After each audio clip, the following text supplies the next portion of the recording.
Hello viewers, আসসালামু আলাইকুম।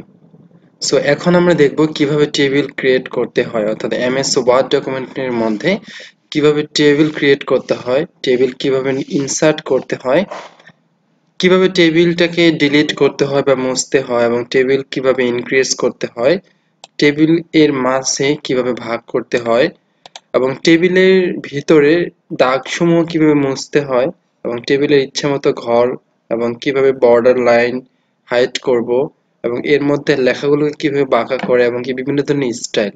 ঠিক আছে, তো টেবিলের এই ধরনের কাজ কিভাবে করতে হয় তা এখন আমরা প্র্যাকটিক্যালি দেখব। তো এর জন্য প্রথমত হচ্ছে আমরা কি করব, একটা টেবিলকে ইনসার্ট করব, যার ডেস্কটপের মধ্যে আমরা কি রাইট ক্লিক করব, নিউ এমএস ওয়ার্ড। তো একটা প্রথমে হচ্ছে একটা এমএস ওয়ার্ড ডকুমেন্টকে আমরা নিব, নেওয়ার পর এটাকে ওপেন করব। ওপেন করার পরে প্রথমত হচ্ছে আমরা টেবিলটা কিভাবে নিব, ঠিক আছে। তো ফার্স্ট অফ অল হচ্ছে কি আমরা কিভাবে টেবিল নিতে হয় সেটা দেখব। তো টেবিল নেওয়ার জন্য যা করতে হবে, এখানে আমরা ইনসার্ট আছে, সেই ইনসার্টে ক্লিক করব।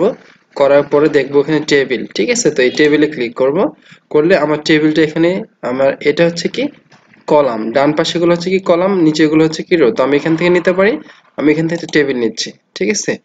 অথবা আমি ইনসার্টে যাব, টেবিল, টেবিলের পরে এখানে ইনসার্ট টেবিল যদি দিই, এখানে আমি নাম্বার অফ কলামস, কয়টা কলাম নিচ্ছে এবং কয়টা রো নিচ্ছি সেটা আমি এখান থেকে সিলেক্ট করে দিয়ে আবার টেবিল নিতে পারবো, ঠিক আছে। ওকে, সো এখান এইটা হচ্ছে কি রো এবং কি এই অংশটুকু হচ্ছে কি কলাম। ওকে, সো এভাবে হচ্ছে কি আপনি প্রথমত হচ্ছে কি টেবিলটা এখানে এভাবে কি করবেন, ইনসার্ট করবেন, ঠিক আছে। ওকে, এরপর কিভাবে টেবিলটাকে মুছতে হয়, অর্থাৎ টেবিলের এই অংশগুলো কিভাবে ডিলিট করবেন বা মুছে ফেলবেন। আমি চাচ্ছি এটাকে আমি কি করব, মুছে ফেলবো। এখন তো যে অংশটুকু মুছে ফেলতে চাচ্ছি সেই অংশটুকু সিলেক্ট করব, করার পরে কিবোর্ডে ব্যাক স্পেস প্রেস করলে কিন্তু সেটা মুছে গেল, ঠিক আছে। অথবা আমি যদি একটা রো কে মুছে ফেলতে চাই, রোটাকে ক্লিক করে ব্যাক স্পেস দেব, দেওয়ার সাথে সাথে এখানে কিন্তু ডিলিট সেল নামে একটা অপশন আসছে। এখানে আমি shift cell up, delete entire row, then select okay, ঠিক আছে। তো এইভাবে ব্যাক স্পেস দিয়ে অথবা এন্টার করে কিন্তু ডিলিট করতে পারবেন। আমি যদি আপনাকে দেখাই, এভাবে select backspace, select backspace, select backspace, okay. অথবা আপনি এখানে সিলেক্ট করলেন, যে রোটাকে সিলেক্ট করবেন, করার পর রাইট ক্লিক করবেন, করার পরে দেখবেন ডিলিট নামে একটা অপশন আসবে। ডিলিটের পর কি ডিলিট করতে চাচ্ছেন, সেটা কি ডিলিট রোজ অথবা কলাম, ঠিক আছে। যেহেতু আমি রো সিলেক্ট করেছি, রো দেওয়ার পর এটাকে করব, দেন এটাকে ডিলিট হয়ে গেছে, ঠিক আছে। ওকে, তো এভাবে হচ্ছে কি আপনি কি করতে পারবেন, টেবিলটাকে মুছতে পারবেন এবং কি ডিলিট করতে পারবেন। এরপর হচ্ছে কিভাবে টেবিল বাড়াতে হয়, অর্থাৎ এর মানে হচ্ছে কি টেবিলের রো এবং কলাম কিভাবে বাড়াতে হয়। সো আমি চাচ্ছি এখানে আমার দুইটা কলাম আছে, এই মুহূর্তে দুইটা রো আছে, আমি নিচে রো বাড়াবো ডানে এবং কলাম বাড়াবো। সেক্ষেত্রে কি করব, এখানে সিলেক্ট করব, ঠিক আছে। করার পরে যদি আমি এখানে লাস্ট বর্ডারে ক্লিক করে ট্যাব দিই, তাহলে নিচে হচ্ছে রো বাড়বে, ঠিক আছে, কিবোর্ডে ট্যাব।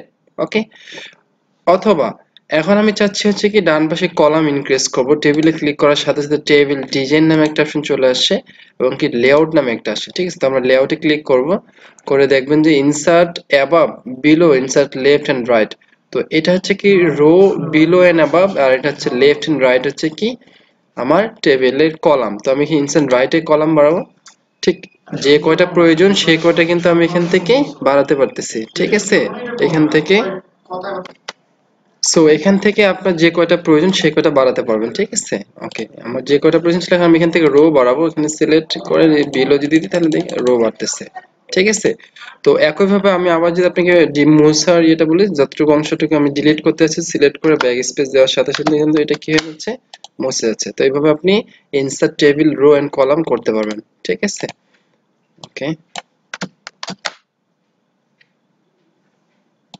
এরপর হচ্ছে কিভাবে টেবিলকে ভাগ করতে হয়, অর্থাৎ আমি এখন টেবিলটাকে কিভাবে ভাগ করব। সাপোজ আমি চাচ্ছি এখানে টেবিলটাকে দুইটি ভাগ করতে, সেটা উপরে একটা অংশ, নিচে একটা অংশ, ঠিক আছে। তো এখান থেকে আমি উপরে যে অংশটা এবং নিচের অংশটা কিভাবে করতে পারি, এই জন্য লেআউটে দেখবেন যে স্প্লিট টেবিল, ঠিক আছে। তো এখানে এই অপশনটা আছে, আমি এটাকে ক্লিক করার সাথে টেবিলটা দুটো অংশে ভাগ হয়ে গেছে, ঠিক আছে। আমি এন্টার দিয়ে এটাকে নিচে নামিয়ে নিয়ে আসলাম।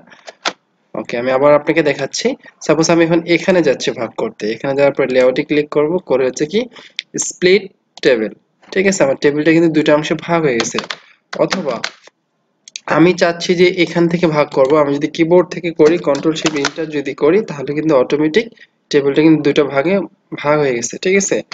তো কিবোর্ডের জন্য হচ্ছে ঠিক যে অংশটুকু করতে আছেন ওখানে কার্সরটা রেখে দিয়ে কন্ট্রোল প্লাস শিফট প্লাস কিবোর্ডের এন্টার প্রেস করলে কিন্তু এটা স্প্লিট হয়ে গেল, ঠিক আছে। এটা হচ্ছে কি শর্টকাট। তো আপনি এভাবে টেবিলটাকে কি করতে পারবেন, ভাগ করতে পারবেন। ওকে ওকে, আমি এখান থেকে আপনাকে এই স্প্লিট টেবিল, তো এভাবে হচ্ছে কি আপনি টেবিলটাকে ভাগ করতে পারবেন। সো এরপর থেকে কিভাবে টেবিলের মাঝের দাগ মুছতে হয়, অর্থাৎ আপনি চাচ্ছেন যে টেবিলের মাঝের দাগগুলোকে মুছে ফেলবেন, অর্থাৎ মাঝে মাঝে আপনার রুটিনের ক্ষেত্রে মাঝে মাঝে দাগগুলো মিশিয়ে ফেলতে হয়, সেক্ষেত্রে আপনি কি করবেন। তো আপনি চাচ্ছি এই অংশটুকু এই দাগগুলোকে মুছে ফেলবো, ঠিক আছে। তো এই অংশটুকু মুছার জন্য আপনি কি করবেন, এখানে লেআউটে ক্লিক করবেন, করার পরে দেখবেন এখানে ইরেজার নামে একটা অপশন আছে, সেই ইরেজার অপশনে ক্লিক করার পরে ইরেজার দিয়ে এভাবে কি করবেন, ছেড়ে দিবেন, ঠিক আছে। সাথে সাথে কি হয়ে গেছে, এটা কিন্তু দাগটা মুছে গেছে। আর আমি চাচ্ছি এখান থেকে এই অংশটুকুকে মুছে ফেলতে, ঠিক আছে। ঠিক যে অংশটুকু মুছতে যাচ্ছেন সেই অংশটুকু সিলেক্ট করলে কিন্তু এটা কি হয়ে যাবে, মুছে যাবে, ঠিক আছে। তো এভাবে হচ্ছে কি আপনি টেবিলের মাঝের দাগগুলোকে মুছে ফেলতে পারবেন। এরপর হচ্ছে কিভাবে টেবিলের মধ্যে ইচ্ছামতো ঘর করব, অর্থাৎ আমি চাচ্ছি যে এর মধ্যে ঘর করতে, ঠিক আছে। অর্থাৎ এর মাঝে যদি আমরা ঘর করতে চাই তাহলে সেটা কিভাবে করব।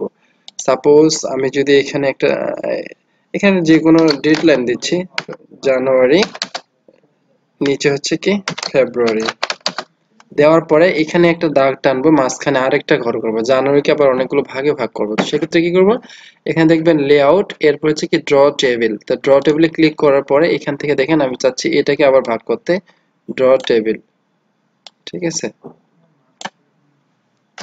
ওকে, বা আমি এখানে একটা লেখা লিখতেছি। ওকে, লেখার পরে সাপোজ এখানে আরেকটা টেবিল ইয়ে করতে যাচ্ছি, এভাবে ছেড়ে দেবো, দেখেন অনেকগুলো টেবিল হয়ে যাচ্ছে, মাঝখানে কিন্তু হয়ে গেছে, ঠিক আছে। আবার এখান থেকে ভাগ করতে যাচ্ছি, এই যে। তো মাঝখানে আমি যদি কোনো ঘর করতে চাই তাহলে এভাবে কিন্তু আমি সেই ঘরগুলো করে নিতে পারবো। তো এটার জন্য হচ্ছে আপনি লেআউটে যাবেন, যাওয়ার পরে ড্র টেবিলে গিয়ে এই কলামটা যখন আসবে তখন আপনি ইচ্ছামতো কি করতে পারবেন, এখান থেকে দাগ টেনে নিতে পারবেন, ঠিক আছে। তো এখন আমি আমার ইচ্ছামতো কিন্তু এখানে কি করতেছি, আমি আমার ইচ্ছামতো এখান থেকে দাগটা টেনে নিচ্ছি। তো আবার এখানে ড্র টেবিলে ক্লিক করলে সেই কলামটা কিন্তু চলে যাচ্ছে, ঠিক আছে। ওকে, সো এরপরে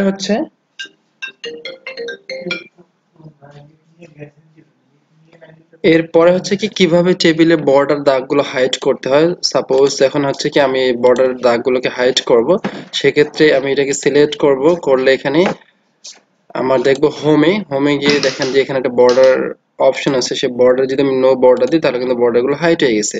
তো মাঝে মাঝে সময় আমাদের যেটা প্রয়োজন হয় সেটা হচ্ছে কি বর্ডার গুলোকে হাইড করার প্রয়োজন হতে পারে, ঠিক আছে। তো সেক্ষেত্রে আবার পুনরায় যদি আমার নিয়ে আসতে হয় সেক্ষেত্রে আবার এখানে সিলেক্ট করব, করার পরে এখানে বর্ডারে ক্লিক করব, অল বর্ডার্স, ঠিক আছে। ওকে, সো এরপর হচ্ছে কিভাবে টেবিলের মধ্যে লেখা বাঁকা করে লিখতে হয়, অর্থাৎ আমরা যখন রুটিন গুলোকে দেখি মাঝে মাঝে আমাদের কিছু লেখা বাঁকা হয়। সাপোজ আমি এটাকে যদি দেখি যে এখানে হচ্ছে সাপোজ এনলাইটেন আমি এখানে লিখেছি, এটা এখন বাঁকা কিভাবে করতে হয়। তো এখানে ক্লিক করার সাথে সাথে লেআউট নামে একটা অপশন আসবে, আসে দেখবেন টেক্সট ডিরেকশন আমি ক্লিক করলে ডিরেকশন কোন ডিরেকশনে দিতে যাচ্ছি সেটা কিন্তু এখানে দেখিয়ে দিচ্ছে। এরপর এটা কি পজিশনটা কোথায় হবে, আমি কোথায় এটাকে রাখতে চাচ্ছি, এটা যদি মিডিলে রাখতে চাই তাহলে মিডিলে আমি এটা এখান থেকে রেখে দিতে পারবো। এরপর হচ্ছে কি ফন্টটা ইচ্ছা মতো বাড়িয়ে নিতে পারবো, এবং কি বোল্ড অথবা আমার ইচ্ছা মতো এটাকে স্টাইল করে নিতে পারবো, ঠিক আছে। তো এটা হচ্ছে কি টেক্সট ডিরেকশনে আমি এটাকে লিখলাম, এটাকে টেক্সট ডিরেকশন দিয়ে চেঞ্জ করে দিই, এটা চেঞ্জ হয়ে যাচ্ছে, ঠিক আছে। ওকে, তো এইটা হচ্ছে কি আমাদের লেখাগুলোকে আমরা ইচ্ছা মতো কি করলাম, বাঁকা করে নিলাম বা কার্ভ করে নিলাম। এবং সর্বশেষে হচ্ছে কিভাবে টেবিলে স্টাইল করতে হয়, অর্থাৎ at the end of this class আমরা এখন দেখবো যে কিভাবে টেবিলটাকে স্টাইল করতে হয়। তো টেবিলে ক্লিক করার সাথে সাথে টেবিল ডিজাইন নামে একটা অপশন চলে আসছে, এখানে দেখবেন যে অনেকগুলো স্টাইল দেওয়া আছে, ঠিক আছে। তো আমি একটা এখানে বাই ডিফল্ট একটা স্টাইল দিলাম, দেখেন এই টেবিলের ডিজাইনটা কিন্তু অটোমেটিক সেখানে করে দেওয়া আছে। তো এখানে বর্ডার শেপ কেমন হবে, কালার কেমন হবে, স্টাইল কেমন হবে এখানে দিয়ে দেওয়া আছে, পেন কালার এবং কি বর্ডার স্টাইল, কি স্টাইল আপনি বর্ডার নিতে যাচ্ছেন, ঠিক আছে। আপনি যদি নতুন করে করতে চান সে নতুন করে দিতে পারবে, অথবা বাই ডিফল্ট এখানে কিছু দেওয়া আছে। তো টেবিল সিলেক্ট করার পরে আমি এখান থেকে টেবিলের ডিজাইনটা করে নিচ্ছি, ঠিক আছে। তো এটা হচ্ছে কি টেবিলের স্টাইল, তো এই টেবিলের স্টাইল। ওকে ওকে সো টেবিল বেসিক্যালি হচ্ছে কি আমরা বিভিন্ন ধরনের রুটিন ক্রিয়েট করার সময় এবং কি প্রয়োজনীয় ডকুমেন্ট বিভিন্নভাবে সাজিয়ে রাখার জন্য মাঝে মাঝে আমাদের টেবিলের প্রয়োজন হয়। সেক্ষেত্রে খুব সুন্দর করে আমরা কিন্তু টেবিল একটা এভাবে ডিজাইন করে তৈরি করতে পারি, ঠিক আছে। So thank you very much for watching these videos and see you again to another one. Till then, bye, take care.